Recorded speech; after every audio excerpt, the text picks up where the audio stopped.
Frères et sœurs dans le Seigneur, Shalom. Bienvenue à cette série d'enseignements sur les blessures intérieures. Ici, votre serviteur, Karel Mukenge, pasteur. Nous irons ça et là dans la parole de Dieu et nous en tirerons certainement des nutriments qui nous permettront d'être guéris dans notre fort intérieur et avoir une relation ou des relations un peu plus approfondies et stables avec ceux qui sont autour de nous. Une blessure. Le dictionnaire définit une blessure comme étant une lésion faite involontairement ou volontairement au tissu vivant par une pression, un choc, un coup ou une arme ou encore une source de chaleur. Le dictionnaire définit encore une blessure comme étant une atteinte morale profonde et douloureuse. Une offense. C'est sur cette deuxième définition que nous allons repartir et nous allons plus nous donner une base biblique qui nous permettra d'avancer dans cet enseignement. Jérémie chapitre 17, le verset 9, la Bible dit « Le cœur est tortueux par-dessus tout et il est méchant. Qui peut le connaître ?» Il s'agit du cœur de l'homme. Qui peut connaître le cœur de l'homme? Le terme connaître ici va dans le sens de distinguer. Qui peut distinguer ce qu'il y a dans le cœur de l'homme? Qui peut savoir par expérience ce qu'il y a dans le cœur de l'homme? Qui peut être certain de ce qu'il y a dans le cœur de l'homme? Et le cœur ici, c'est l'homme intérieur. Il s'agit de l'homme intérieur. Il s'agit de l'âme de l'homme. Il s'agit du siège des sentiments, il s'agit du siège des appétits. Nous y reviendrons dans la suite de notre enseignement.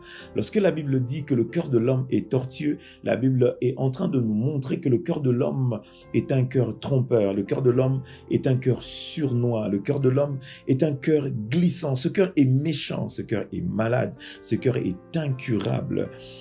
Ce cœur est dans un état désespéré. Ce cœur, donc le cœur de l'homme est sans remède. Il n'existe pas un médicament que l'on pourrait donner à l'homme pour qu'il guérisse de son mal. Depuis la chute de l'homme, au commencement, eh bien, l'homme s'est tourné naturellement vers le mal. Il ne fournit pas d'efforts pour aller vers le mal.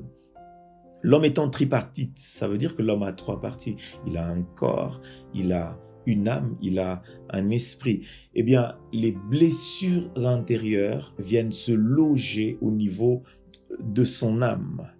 Les blessures intérieures sont les maladies de l'âme. C'est dans notre intérieur. À l'extérieur, on ne voit pas. La première définition que nous avons vue tout à l'heure est en train de nous présenter les blessures qui se limitent au niveau de son corps. Mais concernant les blessures intérieures, nous parlons de ce qu'il y a à l'intérieur, de ce qui peut avoir pour origine peut-être une source extérieure, mais qui va s'intérioriser et s'installer, et cela, dans certains cas, pendant très longtemps. Certaines blessures sont liées à des agissements, à ceux qui partagent notre environnement, nos origines. Et certaines blessures peuvent aussi avoir des origines lointaines. On peut avoir en face de nous quelqu'un qui réagit d'une certaine manière. On se pose la question sur pourquoi cet homme, pourquoi cette femme, pourquoi cet enfant réagit de cette manière.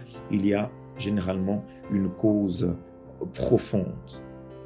Il n'y a aucune théorie humaine, une pensée philosophique qui peut élucider clairement ce qui se passe dans le cœur de l'homme. Plusieurs personnes, plusieurs philosophes ont parlé de ce qui se passe, de la réalité qu'il y a dans l'intérieur de l'homme. Il y a Rousseau qui dit, par exemple, que l'homme n'est bon, c'est la société qui le corrompt.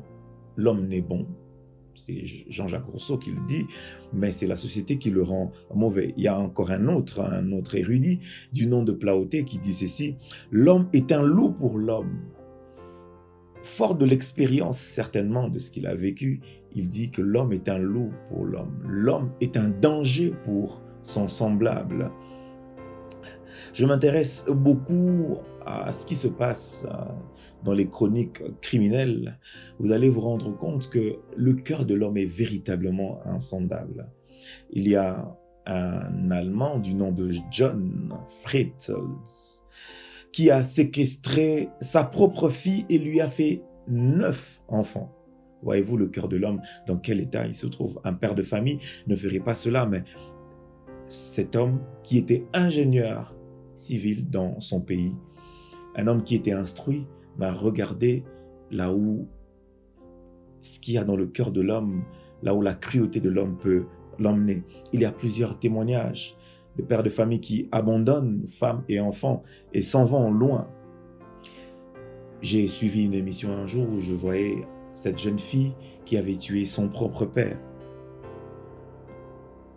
Plusieurs cas qui élucident, qui montrent combien l'homme est mauvais par nature.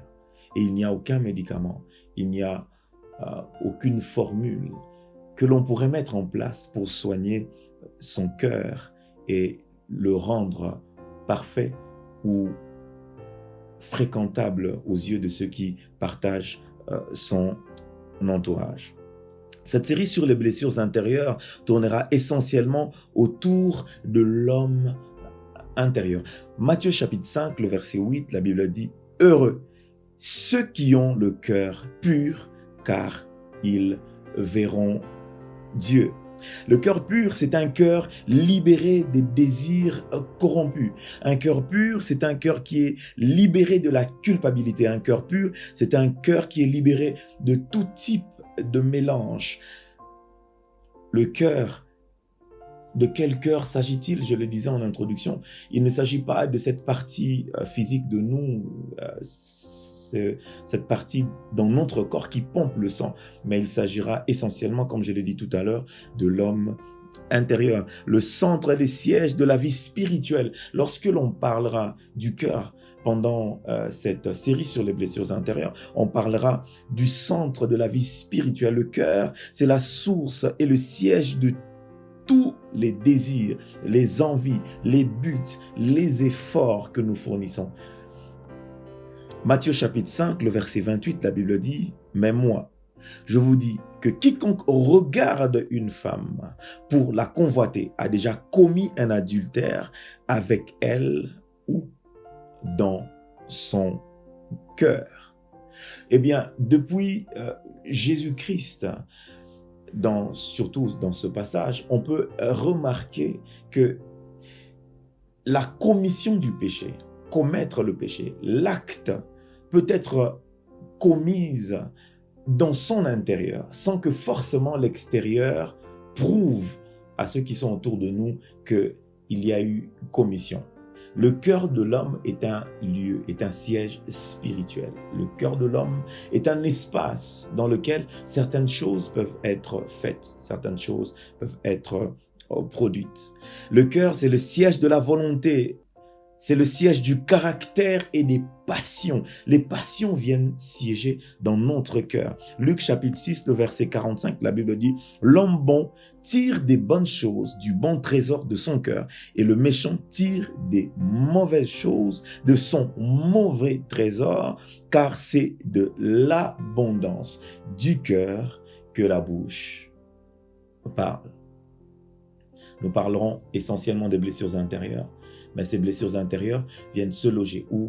Dans notre cœur, qui est le siège de nos appétits, de nos efforts et le siège de notre vie spirituelle. Vous voulez connaître la suite? Eh bien, suivez cet enseignement et que le Seigneur vous bénisse.